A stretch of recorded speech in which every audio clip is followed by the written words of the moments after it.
Servir bino ezali devoir pour nabiso ba mama bandeko balandi batata. Merci libre débat magazine nabino d'actualité bolinga kamingi tozali kaka wana pour na servir bino, c'est vrai.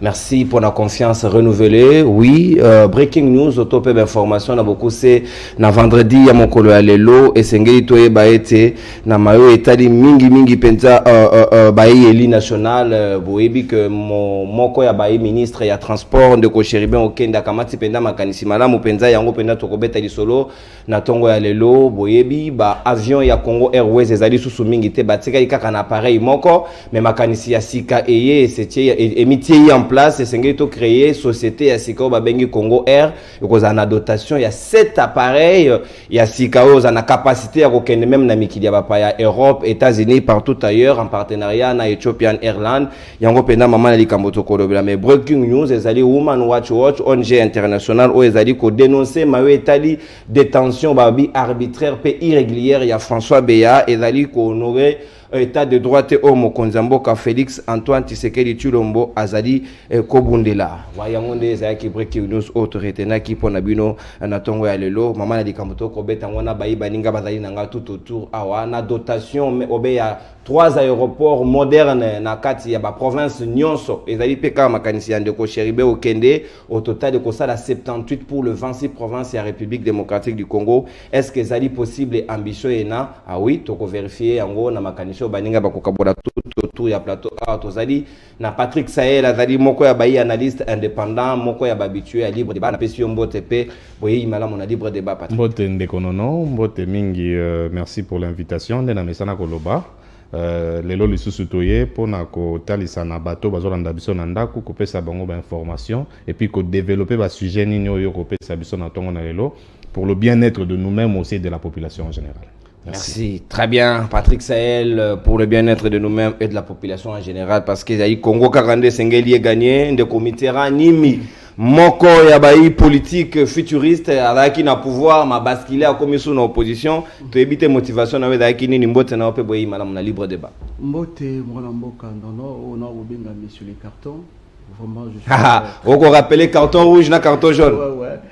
Je suis vraiment flatté d'abord de partager le même plateau avec mes co-débatteurs et ici par cette opportunité. Dans un groupe ça va futuriste nyonso mbote bazali ko ndabiso bisika nyonso et puis secrétaire général Nangai Dimbala et puis une opportunité on a ko senga mwana mboka ngobila mbaka likambo ya babita ya Tchad likambo nzela ngana oko mituna vraiment le peuple est d'abord en haut et ça là ngoka juste des slogans to exact quelque chose on va penser à ça là. Oh, Yemoko Kondo et Tien Tshisekedi, oh, Azalaka na vision, le peuple d'abord dans l'état des droits. Oh, Biso na Tchad, pour ma juste porte, oh, comme intendance. Il faut débourser 2000 comme aller-retour 4000.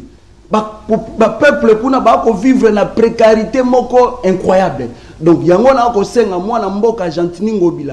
Atala cette fois-ci, problème ya babita ya Tchad. Problème déjà ya maï, ya courant, et puis, mais raison, patati patata, donc na ko senga. Gentini Ngobila ata la situation ya babita ya Tchad. Gentini Ngobila ata la situation ya babita ya Tchad, c'est vrai. Zalimbele ya mwana mboka Mitterrand nimbio akosenga mokonzi ya ville province ya Kinshasa. Oui, moi information moi mon cas sengena biso peto pesa na public sengeli boye baete carburant et koki komata na mikolo ezali koya déjà à partir ya lundi ezali fort possible annonce ya ministre Nicolas Kazadi azali ministre ya finance alobi au regard ya ba tractation bango basali na ba partenaire surtout opérateur économique œuvrant dans le secteur ya pétrole bango penza ba ko mono ndike carburant koki komata sengeli na bilo milenge da to éviter à quel pourcentage à quel montant tokoye bakara R kokoma ndé officiel information te confirmer bino to kobeta sika masolo ya sujet na biso ya mokolo lelo partenariat ya Congo na Ethiopian Airlines. C'est vrai que précédemment tozaki na contrat pe na partenariat na baninga na biso ya Kenya Airways et simbaki pratiquement presque été, mais cette fois-ci République démocratique du Congo est ici mon Congo est ici plutôt elongi na ngambu ya Ethiopian avec des appareils ya Sika avec capacité à desservir au même qui là-bas ya Patrick Sahel et ça dit quand même fierté nationale il y a création de nouvelle société Congo Air. C'est un grand mensonge d'État, je dirais. Le kuta ya mon nene. Avant tout comme analyse on a lelo to kobeta 7 avions au basengi na Ethiopian pour to créer entreprise à Sika.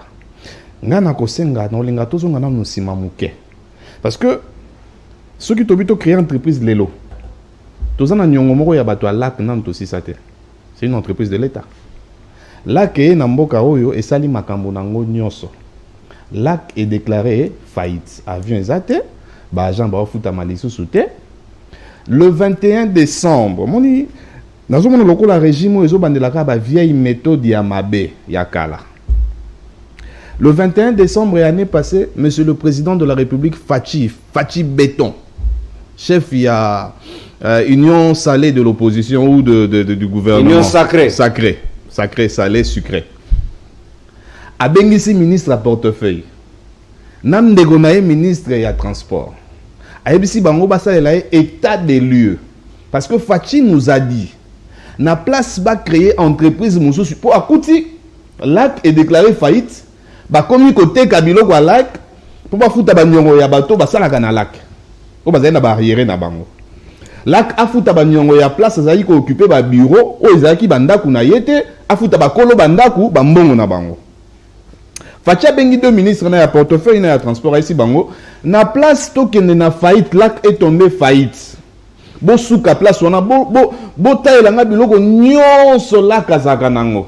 Na banyongo nyonso lac azanango. Gouvernement to futa pour te récupérer lac. Alors que on va se rendre compte que tant qu'on va répertorier si quoi ok lac n'engeza boza na banyongo ya autant. Mais bah écoutez ça sous premier président l'isolo que lac ndaza boza na bandaku moko boza la bandaku ya lac. Parce que quand vous déclarez faillite, bandaku na pote kango. Ouais, patrimoine immobilier. Patrimoine immobilier ou soit vous louer ça on peut mbongo kota bo tango basalika ba répertorier bandaku wana bandaku mi otekama. C'est-à-dire même sauce, même cuisine au basalaka pona et wabora. Congo Airways pardon. C'est-à-dire que tango baye Congo Airways ayeka na même situation. Là que zandeni za boye atale lobi na ko futa bato te. Bandaku na bango ndambo ezaki wana atie batu na ekende na pigeon kaka bandaku alaka ezali atie batu na ye ba komi ko vanda na bandaku wana eza susu ya lak te komi nango ya Congo Airways mais ya batu Congo Airways batu alak tilelo bazana banyongo bafuta mate. C'est la même chose que Fachi nous a emmené le 21 mais lelo siko tong ba monike motuya wana eza makasi ba ko futa batu alak te. Bandaku na bango esi etekami batu mususu ya famille ya régime actuel basi bazui bandaku wana o ezaki bandaku alak. L'autre question c'est qu'on a création ya une nouvelle entreprise. C'est-à-dire ceux qui ont créé entreprise ya sika. Banyongo nyonso lak azanango. L'État a reconnaître sous nyongo wana te. Bato basaki na lak o bazana barrière ya ba 10 ba 20 mois, je ne sais pas ba 2 ans ya arrière. Ba ofuta malisu souté parce que l'État au loba o ekomi Congo Air eza sous lac te. Makambo lac biso to yebi angote o ekomi entreprise mususu. Ndeko non. C'est-à-dire makambo nyonso ezaki na banyongo na makambo nyonso akala l'État yebi ango lisusu te. To créer entreprise mususu. Mais entreprise on to créer ngo ndenge nini? Avant de créer entreprise au Congo Airways. Ba o to boto l'abso 2 avions. Congo Airways est entreprise ya l'État. Akende ko defa 2 avions na Kenya. Kenya taliga ndenge bazo sala makambo yango ke bato bako futa ba avion wana te Kenya boto biso 2 avions. Mais Congo Air entreprise to créer ya sika et bandaliza na nyongo ya 7 avions. Ndeko nanga nono na sina ya au moins 4 ou 5 fois na voyager na Kenya et na Ethiopian Airways. Ba avion o Ethiopia na tindaka o elongwa Ethiopie ti Congo. To benga ngo fula. Oh, c'est-à-dire biso do matana fula. C'est-à-dire que to matana na fula moko gondi matin. Okozwa ozui Paris Éthiopie avion moko impeccable. Mais soki ko bandi Éthiopie Kinshasa to ndima te ke to okoma. Siko ba pesa biso 7 ya modèle wana. Ba bien ekende mikili ba pa yango ekende pe Europe ou ekende pe États-Unis. Est-ce qu'ils se sont déjà renseignés? Est-ce qu'ils se sont renseignés que biso basi ba longola biso na liste rouge noire. Ya ba avion eko quaterrir jamais na Schengen. Merci Patrick Saed na kozongela yo tout à l'heure bande kwa union sacrée ba uti déjà ko rejoindre biso mo retard moke villa Kinshasa ezali pe na ba embouteillage Schengen na biso to mesana ndeko Mitterrand mi yo ko kanisa lolenge nini et Schengen na biso na avant to créer société asika tout ça na état des lieux pour que to yeba lac et dans état nini Congo Airways et en état nini et poto beta sika wali solo ya mawe etali société asika au ministre a créé Congo Air. Merci beaucoup moi Mboka Nono pour la question pertinente. D'abord, Essengel Nabiso Tokangelo Romoko, régime ya Chilombo, et y a qui juste pour détruire la population, pour détruire Nyonso Oyo, ma prédécesseur naïe, tout régime passé au Atikaki, il y a une caractéristique, il y a régime Oyo. Donc, nous avons Oromona Oyo, Baneko Aïde Pes, Baeko Sala Awa, na pouvoir, et on l'a Sabiso Bazali, ba incompétent. Nako Bandila Bazali, ba incompétent. Na gouvernement na bango ya ba faible oh lelo mwana mboka Chéribin akoloba na ba congolais ke ye akei ko defa to sombite to ke ko defa cet avion ndenge to defa na Congo na Kenya. Donc pour vous dire ezali régime moko ya soni. Est-ce que to ke liboso to zongisima Congo Airways ce qui est un problème, mais pourquoi pas qu'on relance en haut? Au lieu qu'on nous soit approfondir, qu'on défend l'avion, on le fout en bon. Parce que déjà, la mort, et ça, n'y a autre côté. Et puis, Sonia, Talani Bakoloba, et ça, l'avion moderne, l'avion est économique, il y a poto. Nakana n'a pas un avion, et quoi, territé. Donc, pour te dire que c'est une honte, c'est un échec total pour ces régimes.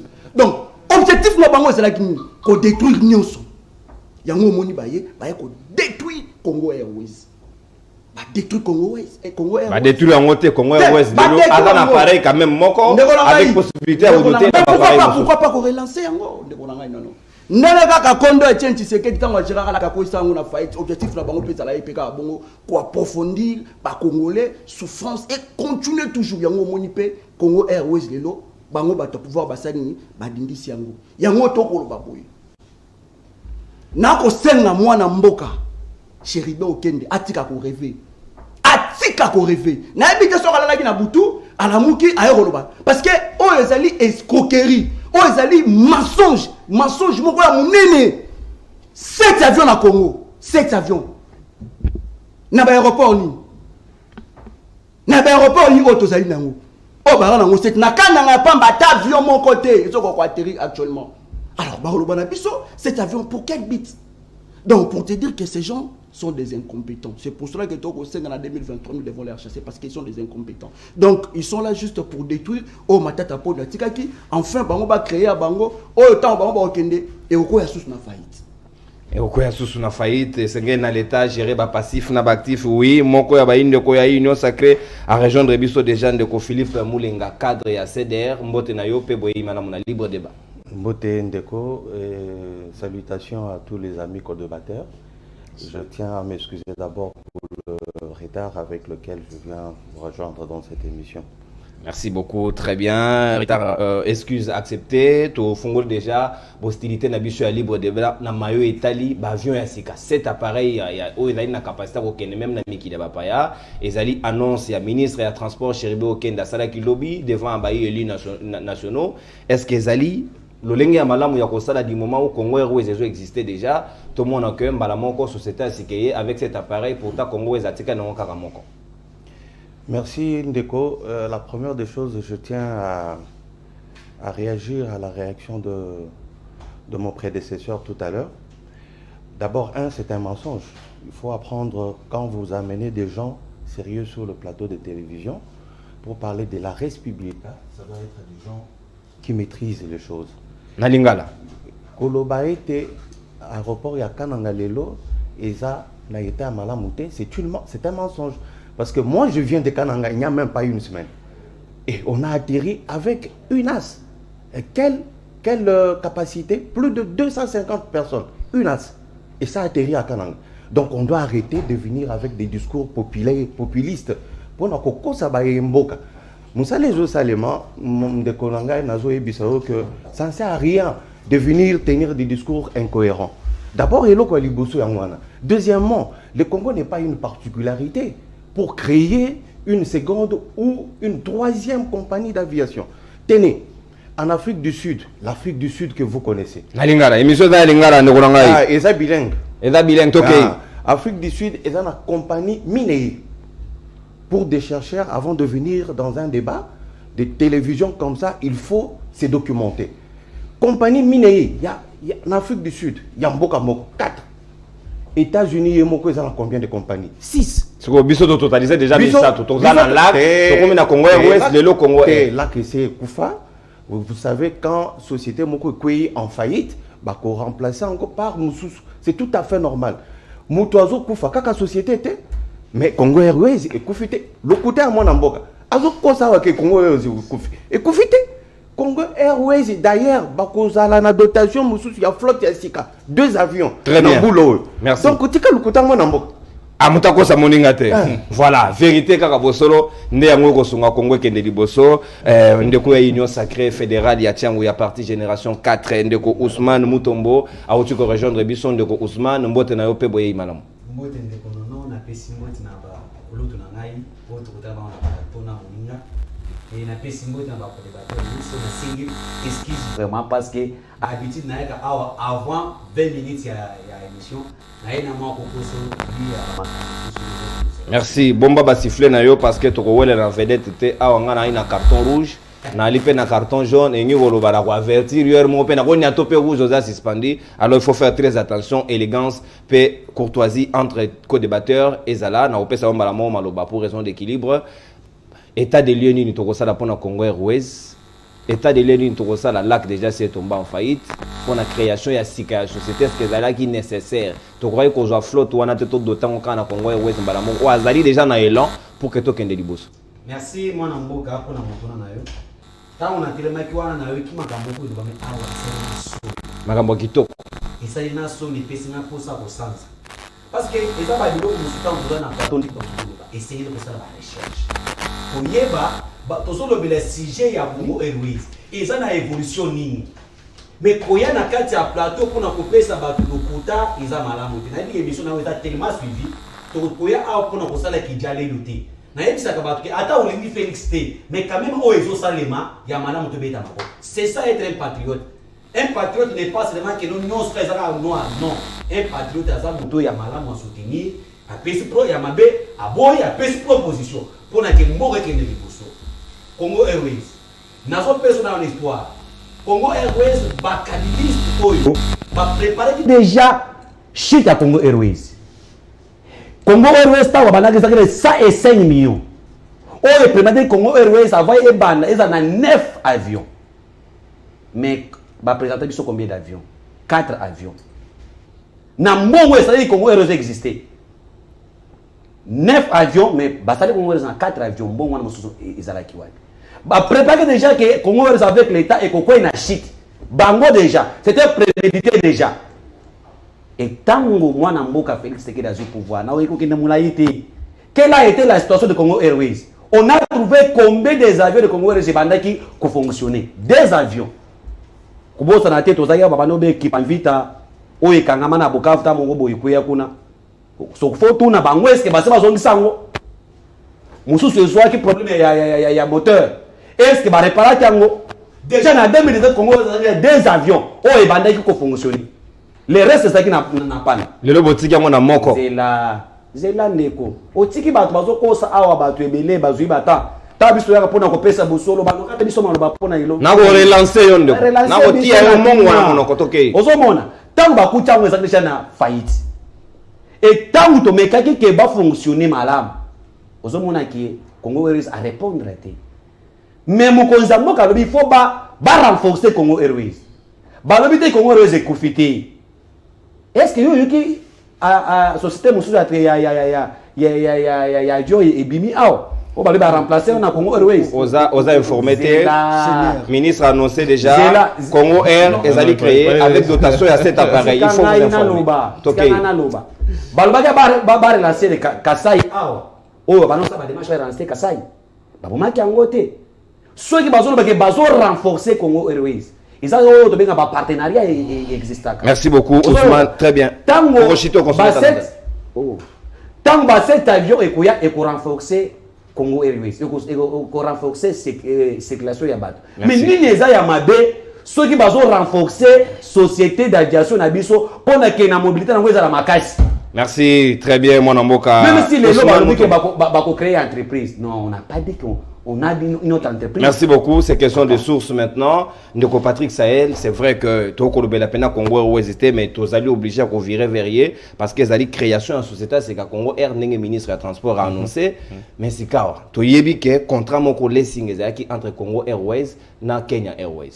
Des appareils comme qui, mais Bango les Kenyans ont dit c'était pour des raisons d'insolvabilité de retirer des appareils na Bango. Mais tu as se fier pe na gouvernement na biso lobaki, tu sais pas qui na contrat on attendait ton résident qui en gros, tu as contracté musu sur le cas de Kenya de Ethiopian Airlines. Est-ce que tu as quand même honorer cette fois-ci contrat aux Yasika? Voilà, non, avant de répondre à la question, oui, on va essayer. Vous avez 3 minutes. Nous avons 3 minutes. Au moment où il y a UDPS, hein? UDPS, la génération 4, de Ousmane. C'est-à-dire que à lobby, on a précisé, discipline, na carton jaune, s'il vous plaît, je rappelle, Patrick Sahel a dit Maloba, banga carton, son agnature en haut et avertissement, Miami balé aux yeux rouges, au pour voir là-bas de toucher à Guito communauté. Toké Indeko Patrick. Ouais, je peux maintenant parler. C'est-à-dire que Ndeko lobby, tous on a 3 entreprises, il y a aviation, il y a l'État Nambogo. Ndeko Philippe. Si en faillite. Avant hier, on a plateau, on a le 21 décembre l'année passée. Monsieur Félix Tshisekedi dit, nous avons posé le lac et qu'il est en faillite, nous avons posé la Moussalak. Pour les entreprises, il y a l'État. Abengi ministre et à portefeuille, il y a ministre et à transport. Bah ça il est rapport mon détaillé ya là que to commune ngo wapi etikali nini to bagisa nini. Tango ka basali rapport wana nzoka te posa na bango ezaki ba yeba là katika na bandaku combien bandaku esili. OK? Je suis très étonné de voir quelqu'un qui quitte la maison, il vient ici, il n'est pas informé, il dit que il y a pas une création et entreprise et aviation dans Mbogo alors que Chéribin lobby tout ça la Congo Air. Monsieur, soyez sérieux quand même, ne vous lavez pas à la maison, il y a un plateau pour le Bamakamboye bité. Oh Seigneur. Là que Ikufa ndengeni facha bagi to la pusango. Ça dit que fachi na bomi siko lak. Akuti là que epé mabape manango asuka. Abizela na bomayo nde bien. Ce qu'il lui fallu faire na Congo Airways. Donc, il faut faire avion à Kenya. C'est-à-dire que ligne à crédit, on a déjà remboursement dans le Kenya, mon clarté. Abi bato ba serré. Aboto libiso ba avion pour la moussa. L'idée était bonne. Hein? Ce qui bazaki n'a pas ça ou la moussa, il y a créé une entreprise, monsieur Yassikalelo. Et que tout comme on a 2 entreprises d'aviation, Congo Airways. Et ça, un avion, on a mi balé à Kenya comme à 3. Ba créer na o ba kedefa na Éthiopie cet avion. Ça allait être une bonne chose. Mais bon là, ça quand même, Kenya que tu refous abino mbongo na bino na boye. Kenya moni clair, te connaissant les Congolais. Abi bateau yo ba melangai. Aboto le biso ba avion. Si ko to kimi mbangu na Éthiopie, to de faliso sur cet avion. Mais excusez-moi, pour entreprise et aviation et aérotéléma, il suffit pas seulement d'avoir des engins volants. Il faut aussi bateau barossa wana, il faut aussi ba locaux. Et si quand on bogotia ba biro na bino, ya Congo Air. Est-ce qu'on a pensé à ça? Pour bateau on est ba na plateau, ba quand ça ba avion ko ya lobby, j'ai dit bandi ko voler. Mais ba voler sous licence nini? Ba ko voler ba bien na bango na banda otekango. Ba locaux ni ba ça la ba locaux ya lac, oyo bosi bo che bande ko na bino. Ba ça la ba locaux ya Congo Airways to ba ça nini? Obi na Kinshasa wa Congo Airways talaka na boulevard. En face, il y a EcoBank. Si vous avez créé, où sont les locaux? Bon, on tient à Jean Wapi. Ce n'est pas quelque chose qui doit se faire en un mois. Pire que ça. Non, Rechuté. Vraiment au Sungabiso Tokomawana. Leur ministre et à transport. À la Kibiso, plus de 76 aéroports. 78. Exactement, non. Alors que l'aéroport Moko, moderne, pour ça, là, ici, là, et au moins 5 ans. C'est quoi 78, c'est que mon bail n'a pouvoir libérer là. Oh, quelle étude de faisabilité, Patrick Sahel, 5 ans pour nous à l'aéroport moderne. Merci beaucoup. Et ça dit moderne au ministre Alobi. Pour raison d'équilibre.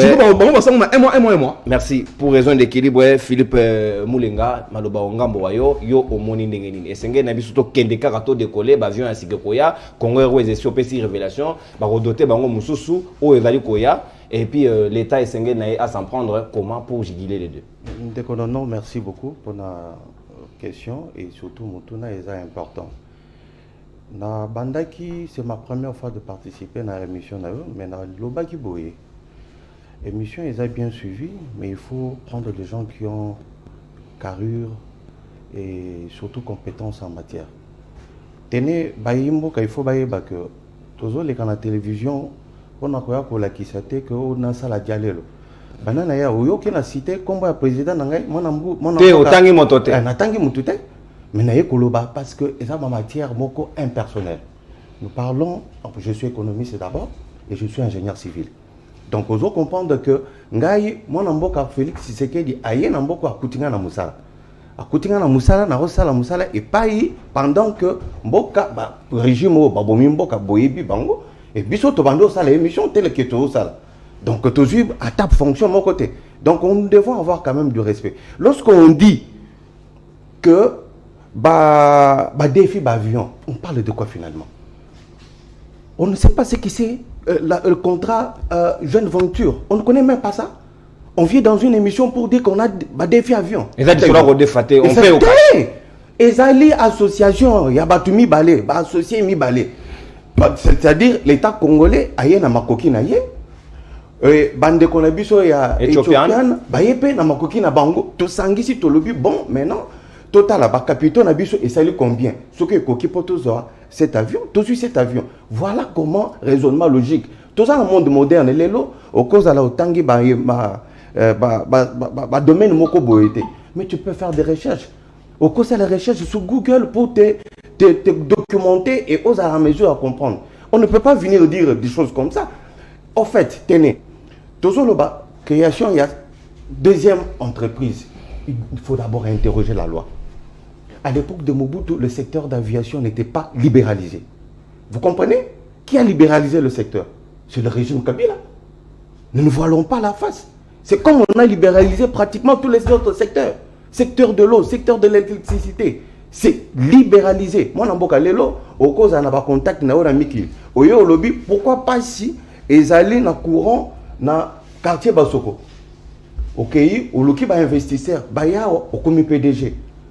Au comme foutant pas qu'il n'y ait pas à l'État. Le secteur est libéralisé. Nous devons comprendre ça. On ne doit pas dire des choses comme des néophytes. Non. Ici, nous sommes devant la science et devant un cas typique de la science. Mon Amboka, Chéribin Okende, il n'a pas fait une création dans l'imaginaire. Nous partons sur une base. Autant que dans la société, dans la il y a référence pour les États-Unis, la France, ce sont des secteurs qui sont libéralisés. Et l'État s'appuie, il devient aussi actionnaire comme tout autre. Mais dans le cas espèce, nous avons signé un contrat jeune venture avec l'Éthiopien.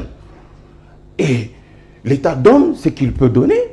Et lorsqu'on crée une société, mon amboka zolo ba que non, Patrick Sahel, mon amboka Patrick Sahel. Patrick Mbisangay. Allez-y. Qui va créer une société, bureau Kozalawapi. Ça, c'est quel raisonnement? Lorsqu'on crée une société, il y a des actifs et des passifs. Les immobilisations. Est-ce qu'on doit apprendre ça ici, sur le plateau de télévision? Non. Merci. Nous avons un discours à Malam. Zelana Souka. Tokei. Balobi Makambo ya aéroport. Aujourd'hui, état des lieux, Oyo, RVA et Sali. Il faut tout pousser même loin. Tout ça là, émission sur RVA. Là-bas, tu as Boigna, au bateau maîtriser Bulo. On parle des aéroports. Aujourd'hui, le travail qui est fait sur quelques 50 aéroports qui sont opérationnels. Nous avons 50 qui sont opérationnels sur les 78. Ok? C'est un travail de longue haleine. Toujours continuer. On parle aujourd'hui que Congo Airways est en faillite. Congo Airways n'est pas en faillite. Congo Airways, c'est une société commerciale au même titre que celle qu'on vient de créer, la société Congo Air Congo. Donc, la concurrence est de mise. Lorsqu'il y a concurrence, on améliore le secteur. Très bien. Voilà. Pour la raison, il y a concurrence. Ndeba ko créer société à Sika Congo Air. Merci. Et à Yobe Makanisi, il y a Philippe Moulenga, Moko, il y a cadre, il y a CDR, ingénieur civil, pas n'importe qui. Et économiste. Bakissa Ngope. Économiste. Merci beaucoup.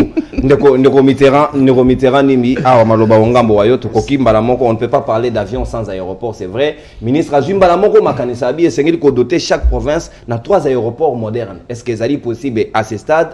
Déjà que République démocratique du Congo ne peut compter une cinquantaine, c'est que Togo Baksaka a une vingtaine pour atteindre l'objectif. Est-ce que c'est moderne? Une question à se poser. Moi, Namboka, merci beaucoup pour Namotuna. Ton message n'a pas promesse. Ton continue n'a pas promesse.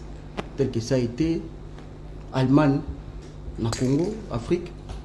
Balobara Nabiso est belé à ma promesse. Oh, jusqu'aujourd'hui. Batikala jamais réalisé. Donc comme la République moko kakaya ba promesse qui ba kotonga ba aéroport patati patata. Ba ko sala yango te. Le 1. Yami Bali. Bino boye kokuta ba avion. Boye kokuta ba avion. Boye kokuta Congo na 4 avions. Le gouvernement ya matata pono batikala ko somba 4 avions. Mais le botikala nango moko. Kenya, à Monique, bateau mafia, mafia, parce retiré. L'État l'État a couru tout boyer. Mais Kenya, pourquoi? Pour mesure de sécurité, il y a un problème avec l'État. Kenya, non, cette fois-ci, non, il faut résilier le contrat. Le lot est commis Ethiopie Airlines. Oh, Nderonangai, ils allaient sonner. Pourquoi pas qu'on sombe à avion pour nous doter Mbokanabiso? Parce que là, déjà, tu es en faillite.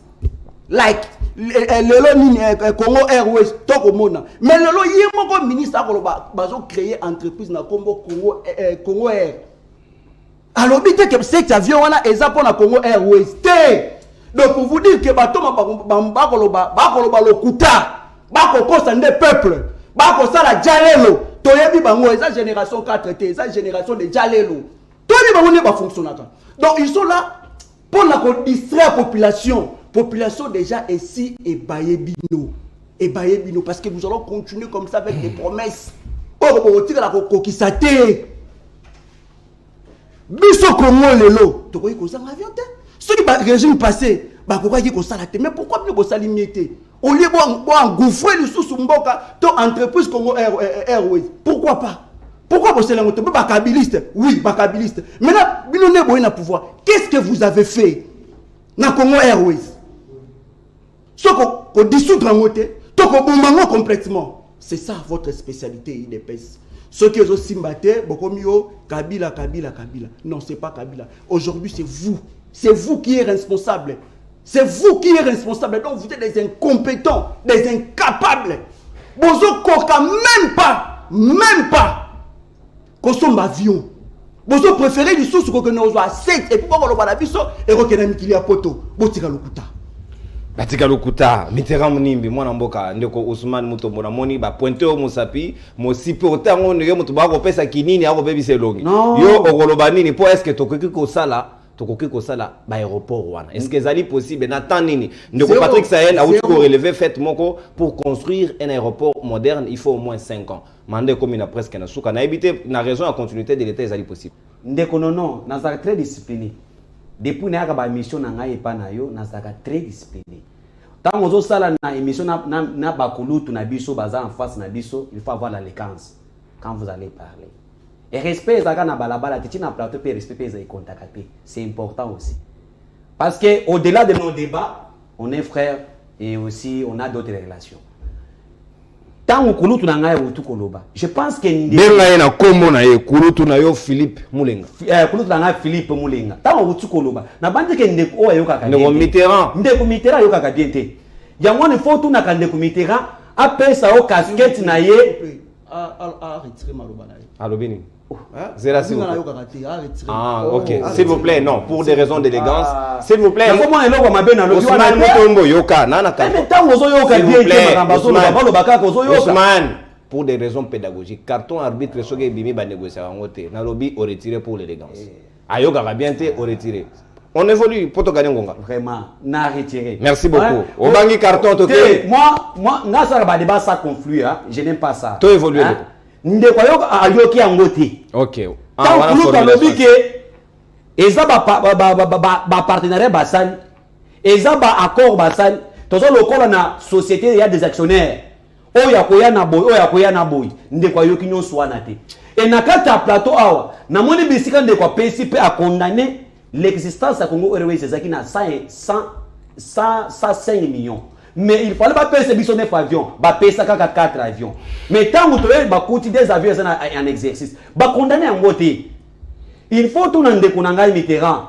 Aza na position nini, aza na parti nini. Aza futuriste, a quelque chose na parti mo ba Némi Mwilanya, o Némi a auto créé. Bango, aza ki na ino sacré. Yo bien madame. A wuti ko na ino sacré, a quelque bata makuna na nzela nini. O azo ko na plateau bana ko lo ba so ba ko na ba yebiete. A quelque chose na parti mo na Némi wa auto ko créé. Bato o Congo mani ba ko. Lobela ba aéroport na ba avion, ba individualité. Bato kabila linga sala po ko doko ba Congo bango o ba mi. Merci, zonga na sujet. On a dit bien. Naza muto aide PC la génération 4. Je n'ai jamais été de l'île de peste. Et j'ai fait la lutte depuis longtemps. Toké na construction va répondre à biso. Mais balobité que Félix a pas na pouvoir ti bambola nyos on de kulutra na auto koloba te. Kulutri o wando koloba qu'il y a des projets au peut ata balobi continuer de pouvoir. Tango sopete yo kokuma mokonzi ya mboka lobi kulutu okuta pe ba projet wana kosala ngo eza pona ba Congolais. Oh déjà moko Kabila tikaki s'il vous plaît Ousmane na ko relancer yo. Oh Kabila tikaki modernisation ya aéroport ya Njili to comme une étape ni. Nazoki na répondre. OK. Mais il faut yeba que tant Kabila tikaki projet wana quel a été l'aboutissement de ces projets? Qu'est-ce qu'on a rencontré là? Et tant que chef akosimba bato wana mbongo ebimaki wana bakolobaki o bakangi. Tokoye bango avec l'état. Na lingina avancer na thématique tozana yango. Mais tant que ba construire ba aéroport wana pour autour tozana 50 aéroports déjà. Bakobaki ça combien? Est-ce que ça dit moderne? Bazo moderniser et ça projet à gouvernement pour na ko éviter ba auto tozana bango ba crash auto Nikolo lobby kuna je pense avion mo système ya maweja et wutu ko zo problème na crash mo yoto ko salema. Tuko bongisa ezoko bosipona bana mboka. Na so mwana mabete ta bazo bako bongisa toko sala oyo bande kunanga bako mona ngo pasi soki bazo sa eloko pona intérêt ya yo na ngai ba kongomani ekosala pasi pona ni eza vision oyo gouvernement pe azana ngo eza souci oyo tolobaka tala ba aéroport to tokena ndeko kulutu nga yebi to bakendaki na lodge awa ozotala ke pona mutu e régime ya Kabila 18 ans de pouvoir na ko tanga ngote bazo mema mutu na kati ya pusu mbule beti na aéroport image wana eza ba mema mutu na kati ya pusu pona ba bimisa ye libanda ya aéroport mais vous avez la terrain on a malobate na ko pesa au carton jaune malembe na ko nyata yo ngo penda ko banga carton toke indo. Vous avez fait 18 ans na pouvoir mais aéroport ya Lodja ata minde ya pambe za la kiti faut ba pelisa KVA pona ke mokonza zo ya pona pela ezala ki soni soki tokena ba aéroport na biso ebele tala aéroport ya Mbujima lelo après 18 ans 20 ans peut-être il y a des régimes où il koleka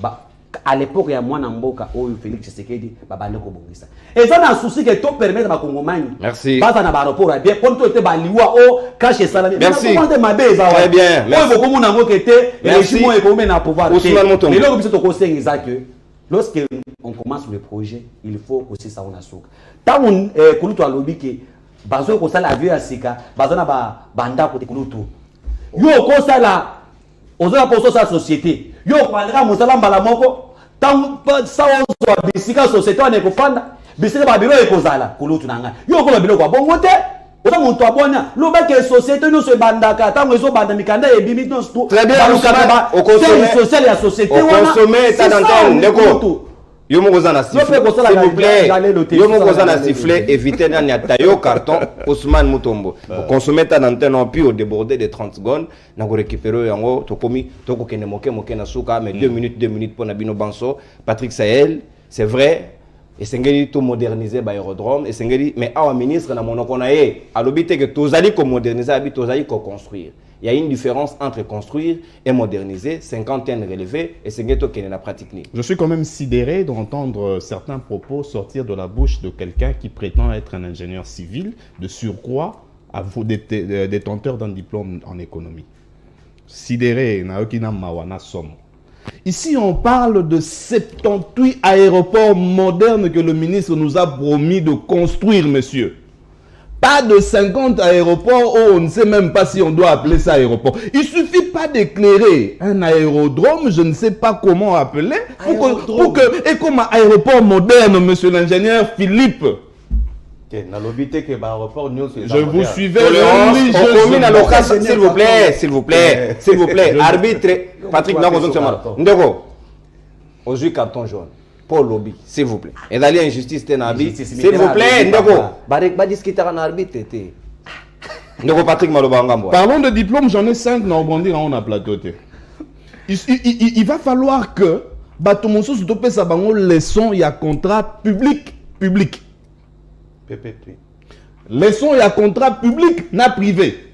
Ici, quand on parle de deux États, monsieur l'ingénieur civil, l'économiste de surcroît, c'est un contrat public, c'est-à-dire le Congo et un autre pays. Oui, ouais. Mais le Congo peut aussi faire un contrat public-privé, bien qu'avec un autre pays. Merci. N'a sa carton T, yo kamata matière, yo peut sa matière. J'ai parlé ici de contrats immobiliers. Comment on peut créer une entreprise dont on n'a même pas une seule adresse physique? Monsieur l'ingénieur en matière civile, c'est vous? T'es sungaté. En fait, s'il vous plaît, ingénieur, bomba, battez la diplôme. Battez la diplôme. Voilà. Tu es un diplôme à water, mais. Ça la fière na titre na yo. Merci.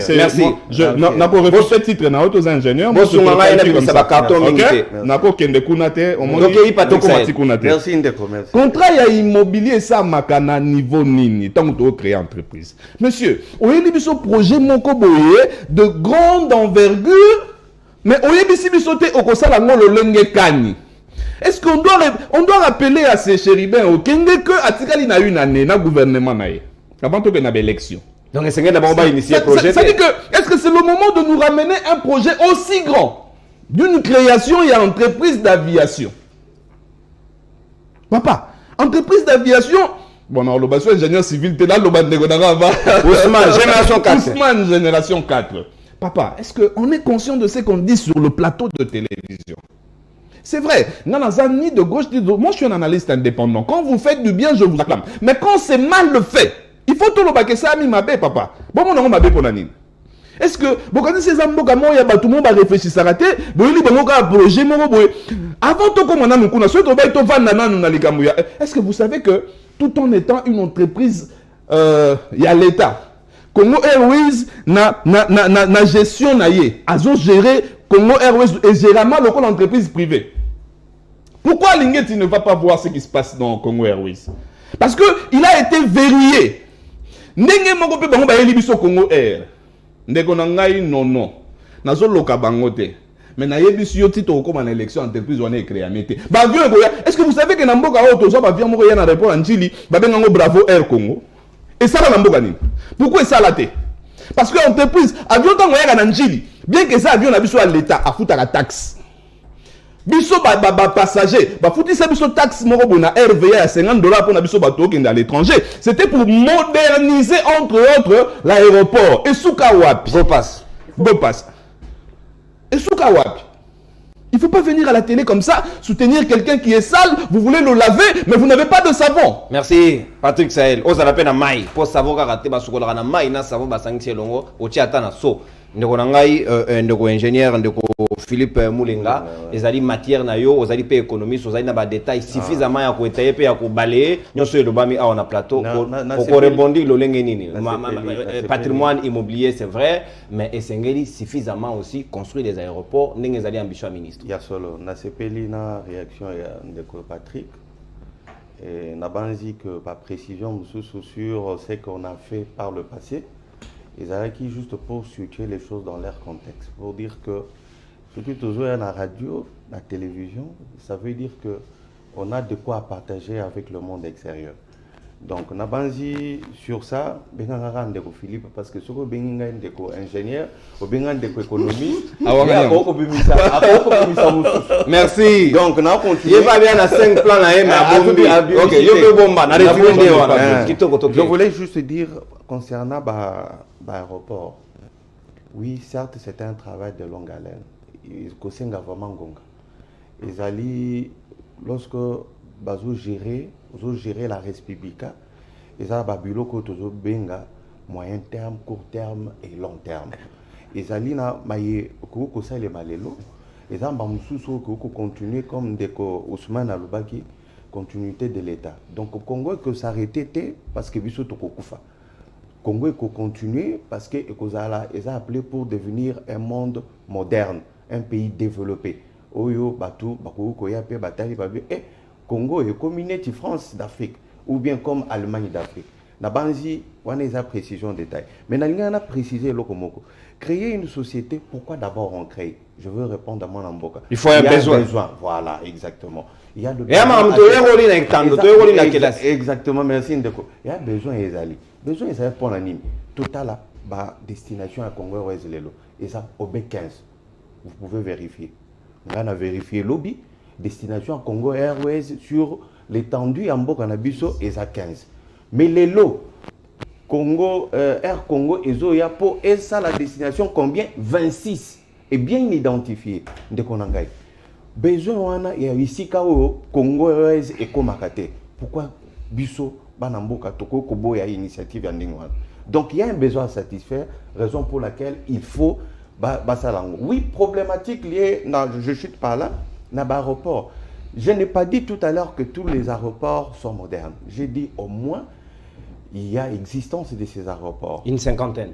Qu'on peut encore améliorer, qu'on peut étendre, élargir et moderniser. Donc c'est un travail qui ne va pas se faire aujourd'hui tout. Non, il y a des choses qu'on peut commencer à faire en attendant, pourvu que la machine continue à fonctionner. Très bien. Donc, voilà la précision que je Waouh, merci beaucoup. Quelle chute en douceur. Et l'équipe Monsieur Philippe Moulenga, cadre à CDR. Donc, papa Kabola lipa parce que merci. Dans la société. Et c'est un peu plutôt un copoiti. Poto me lipa. Lipa elingi kolobani permettre ngai po bato ba. Placer précision na lombango pour ça. Mbango. Lipa ezanini, ezaki slogan na campagne o ekomaki ONG elingi kolobani l'État a l'obligation de redistribuer les richesses à tous les Congolais. Alors bisono tozoloba pasi ezali. Mwana mboka Fachi Félix Tshisekedi asali ndenge nini. Aya le but il faut Kabola lipa. À sali gratuité à enseignement à Kabolé. Redistribution, article 53 de la Constitution. La redistribution des richesses. Et ça, de façon équitable. Équitable, équilibrée. Et vous allez sûr que le lot est déjà équitable. Tu bandit déjà dans Kabola. Merci, ma précommande déjà la voilà. Ndeko Mitterrand, Bakongoman, Bako Yoka, Makambo Koloba.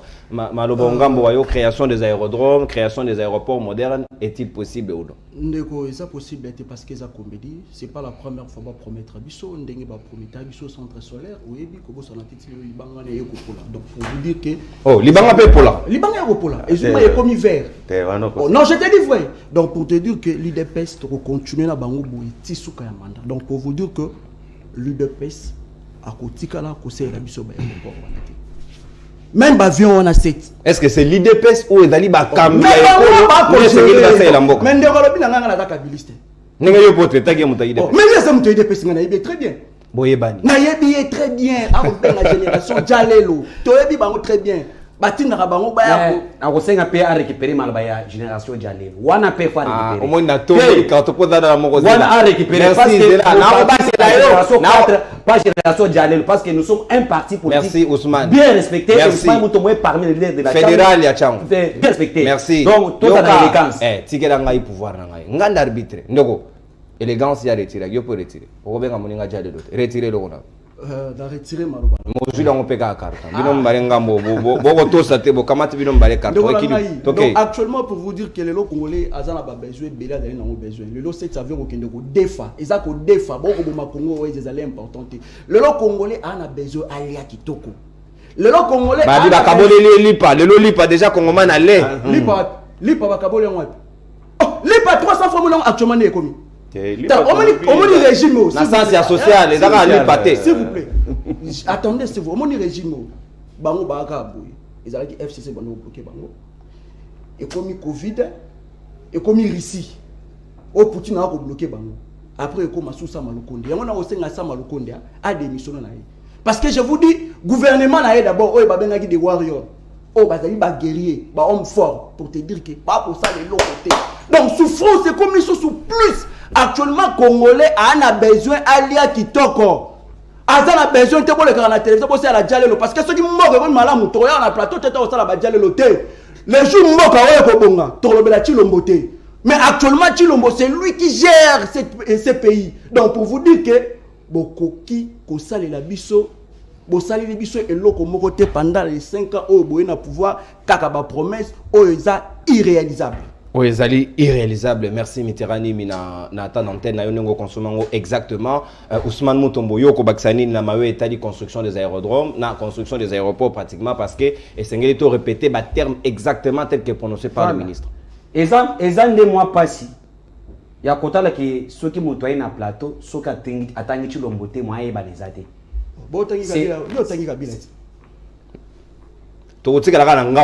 C'est casse aussi.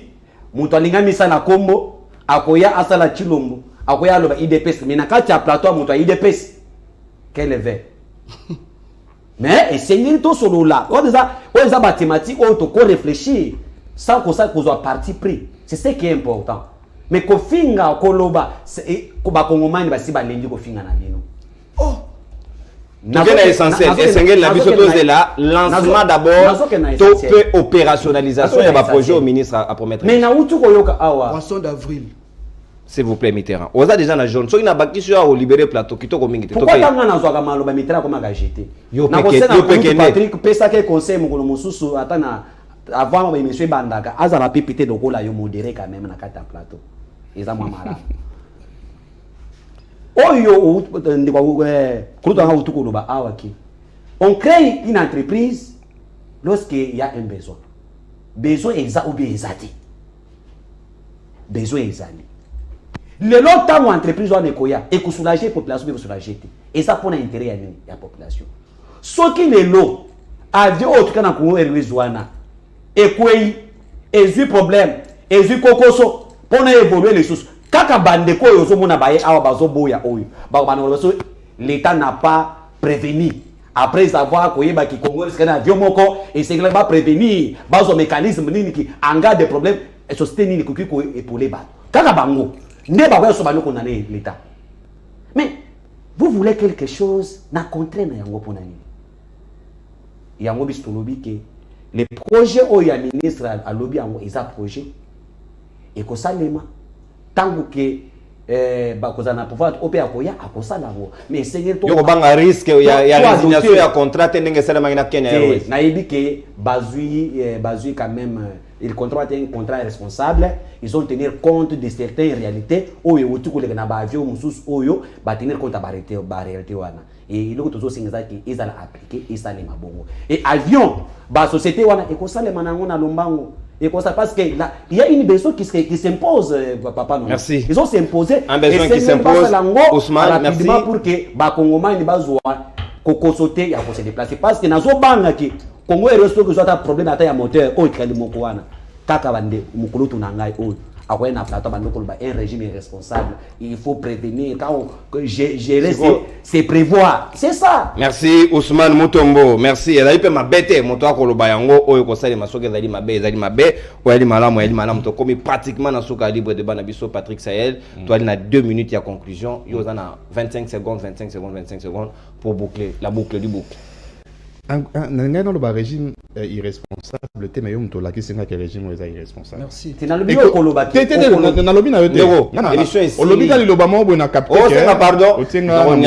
régime est irresponsable. Dans l'économie, il y a 2 termes scéniquement rapprochants, c'est-à-dire prévision et provision.